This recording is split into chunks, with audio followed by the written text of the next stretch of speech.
if it's okay with you, I thought maybe we'll read a quick midrash in Masechet Baba Mesia on the Nevuah of Avraham Avinu in Parashat Vayera. Vayera Elav Adonai Be'elonei Mamre Hu Yoshev Betachal V'Kachon Yom. So the Gemara is Masechet Baba Mesia Daf Pev Vav Amud Bet. It's a long series of midrashim, and I thought some of them are interesting in terms of understanding the midrashim in light of the Moreh Nevuchim and what Rambam says about Nevuah. So it would be okay if we yeah, of course. So I'm going to actually go in the middle of the sugya. We're just going to do a short thing, but it says like this. Okay, we'll choose a place here. Amar Rabbi Yehuda. No. Amar Rabbi Tanchum bar Hanilai. Amar Rabbi Tanchum bar Hanilai. Let's start from here. לעולם אל ישנה אדם מן המנהג שהרי משה עלה למרום ולא אכל לחם מלאכי השרת ירדו למטה ואכלו לחם. So Rabbi Tanchum bar Hanilai says that it's important for a person to follow the norms of the place where the habits, right? And I like this because sometimes people use religion as a reason or as an excuse to be obnoxious or stand up, sit down, right? Or to create some sort of hostility. There's like a hostile attitude, So, and what the Gemara says, you shouldn't be hostile. And it's also interesting that you use the word minhag. Right. And sometimes people think that the minhag is something sacrosanct or something. It is, but it's only minhag. It's a habit. Right. Yes. It's a question of derech eretz. Yeah. Show respect to the people around you. That's why I told my Talmidim, when I pray with Ashkenazim, I follow their minhagim. You stand up for Kaddish, I stand up. How can you stand up for Kaddish? There's no issue to stand up. There's no issue to sit down. Follow the minhag. And likewise, I expect that of Ashkenazim. But it's a sur not to do the minhag. Right. So what I like here is it says two things. It says that when Moshe Rabbeinu went up to Har Sinai, he didn't eat. He went to the Shamayim. Right, exactly. So it says, כשמשה רבנו, שהרי משה עלה למרום ולא אכל לחם, the malachim, they don't eat. So Moshe Rabbeinu, with Har Sinai, he didn't eat either. And he followed the minhag of the... although, truly speaking, it was not also possible to eat. Right, of course. Yes. Right. מלאכי השרת ירדו למטה ואכלו לחם. That is, yes, approved. Right. Yes. Because the malachim would have been not eating. Right. Moshe Rabbeinu could not have possibly eaten the marom. Right. Unless you say that marom here means actually Mount Sinai. Yeah, I think it does mean Mount Sinai. I think it's referring to when he climbed to the top of the mountain, and that's why he says, "Lechem lo achalti u'mayim lo shatiti." He mentions it to the Jewish people. So meaning he could have brought provisions with him, but he didn't. Yeah. So therefore, the marom here doesn't mean heavens, but means the top of the mountain, the heavenly, the realm of the heavenly. Right. Now on this, the reason I think I mentioned when we were talking on the phone once, why does the Gemara mention this midrash? And I think that there is an important point here about Moshe Rabbeinu. And the question is, how did the malachim eat?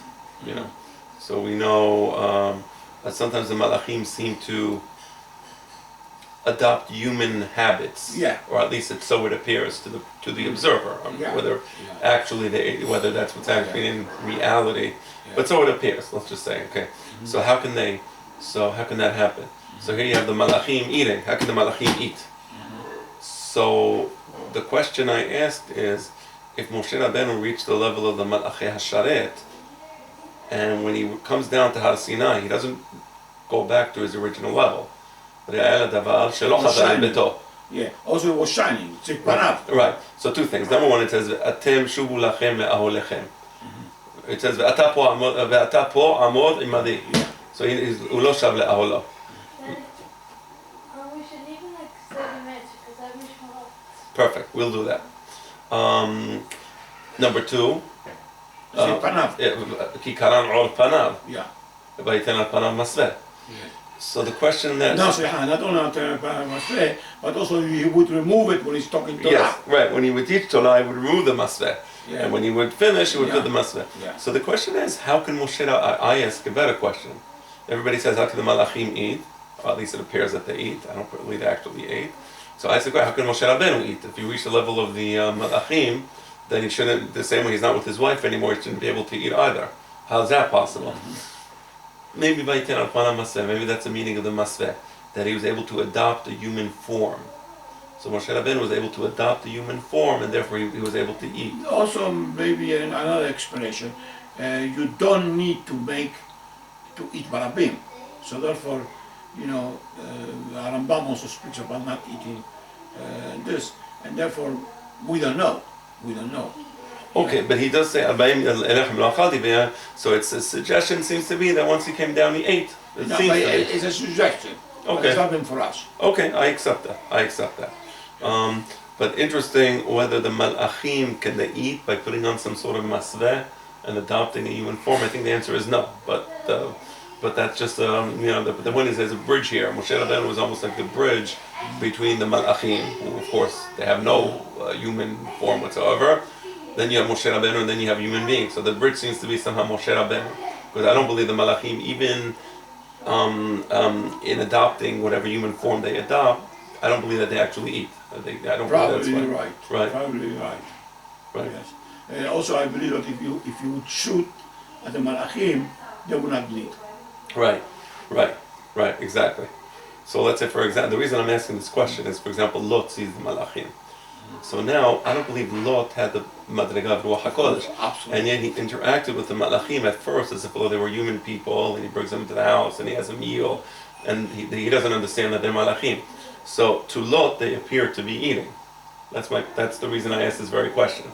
You can tell me that the Abraham Avinu was all in Mar'eh HaNebuah. But Lot, he puts in front of them. The question that I asked myself, and then now I have an opportunity to ask you, is what the Torah says that Lot saw or spoke, or it is. Is it what Lot spoke, or what Abraham Avinu in his Nebuah saw Lot doing? Yeah, I think because and Abraham is still Omed Lefnei Hashem. Yes. So therefore means that this vision also was seen, but maybe Lot reacted. I don't know. I agree with you. I think that's what the Torah is describing Avraham Avinu seeing in Mar'eh HaNebuah, Lot interacting with the Malachim. But nevertheless, that vision seems to say that Lot saw them eating. But again, maybe you're right. Maybe really Lot didn't see them eating in any Odea. But it's a Yeah, but it's like a dream within a dream. But again, the point that I wanted to say is that is not so clear. I agree. Okay. But anyway, I thought that was an interesting midrash in how Moshe Rabbeinu seems to be the bridge between the human race and the Malachei HaSharet, and he was able to live at both levels. Only one says that. I don't think that every malach, obviously, as Rambam says in the Yisrael Torah, not every malach is the same malach. Right. Of course. Maybe this was not Malachei HaSharet, was a different kind of malachim. Yes. What the Rambam says, ish. Right. Yes. Avec ish ummo. Yes. Right. Okay. Ve'achlu salka da'ati. So now the Gemara says, wait. The malachim that Avraham Avinu saw, they really ate. They made themselves appear like they're eating. So here the Gemara seems to agree with what you said, that there's no way the malachim will eat. How can the malachim eat? I think that's the. I think that's my thing, and probably with Lot and any Odea. That's in any Odea how it is, unless we say what you said, that it was Avraham Avinu seeing Nebuah that Lot is giving them a seudah and so on. Okay. Amar Rabbi Yehuda. I'm sorry, 1 second. I'm going to skip only because there's a very nice midrash here, and I have to leave some. So it says like this. It says. Okay, here it is. This is a good one. וירא אליו אדוני באלוני ממרא, והוא יושב פתח האוהל כחום היום. אוקיי. מה כחום היום? אמר רבי חמא בר חנינא, אותו היום, יום שלישי של מילה. Everybody knows this מדרש, של אברהם היה. ובא הקדוש ברוך הוא לשאול באברהם. הוציא הקדוש ברוך הוא חמה מן הרתיקה, Very hot. כדי שלא יטריח אותו צדיק באורחים. Okay. I never understood this midrash, but I think I understood it. What does it mean? הוציא הקדוש ברוך הוא חמה מנרתיקה כדי שלא יטריח אותו צדיק באורחים. Now, the reason I ask this question is, okay, so let's say Hashem took the sun out of the thing, and now the sun is boiling. So I can understand the idea. The idea is because it's so hot, nobody will travel on such a hot day. And therefore, Avraham Avinu, it's not going to be mutrach be'orchim. But I have a question. It says, "Vayira elav Adonai be'elonei mamre, hu yoshev et ha'cholet k'chom hayom, ve'hinei shalosh anashim mesavim alav, vayaru sikatam." Maybe you want your phone? Who is it? I don't know. It's a number that I don't know. No. Sit up. No? But you understand my question? Another. Yeah, but according to Rambam, this is what Abraham Avinu saw the Malachim in No, I understand it, but still, the midrash is a little odd. On the one hand, it says "Shelo yatriach be'orchim," on the other hand, so he saw himself in Marei Nevuah running to the orchim. Yeah, but it was running by Nevuah, not in real life. They might have come in now. That We know that the Marei Nevuah is more powerful in real life. absolutely, but then he had different kind of energies in Marei Nevuah. I'll tell you what I think it means. Yes. I think first of all, Pishuto kemashma'o, the part about Tosir Chama min Artika. HaKadosh Baruch Hu can. Super hot. Now, what's the point? Why would he do that? We see Adrabah that there was, as you said in your shiurim, that there was a palingenesis in Abraham, and he was so excited, and he ran up, and he had new energies. What's? I think I understand. Avraham Avinu would have been matriach hatzmo. He would have. Meaning, if it was a regular day, he was sitting petach ha'ohel, and he was waiting for orchim, so he can help the people, and it was darko shel Avraham Avinu to invite people in, and to speak to them about the Creator, and to teach them that the world has a Creator, and that Avodah Zarah is habel habalim she'en bam to'ilet, she'en bam to'ilet. So this is what Avraham Avinu would have done. Now look what happens. HaKadosh Baruch Hu doesn't want Avraham Avinu to be toreach with orchim for one simple reason. Because HaKadosh Baruch Hu wants to give Avraham Avinu a special nevuah about Yitzhak, about Sodom Ba'amorah, and about his own refuah. Beautiful. So if Avraham Avinu was involved in getting up and doing the orchim, he's not going to have nevuah, because nevuah lo shalain, a person was go get the flour and go get the cow, and we have orchim and heat the water, and is the bread ready? So HaKadosh, and now look at the beautiful thing. So HaKadosh Hu makes it so there's no orchim. Now look at what happens. So Avraham Avinu is petach ha'ohel, he's in a shaded spot. He's comfortable. There's shade, Baruch Hashem, no problem. But he's not occupied physically. So what happens? He's waiting for orchim. So what happens?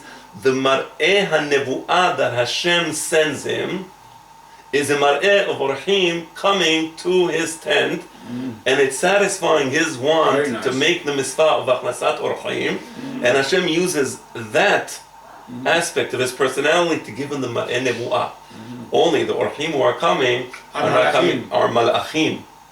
So that's what's happening in Parashat Vayera. He's waiting outside, there's no real orchim. He goes into the level of nevu'ah. And in the nevu'ah, he was thinking about orchim all the time.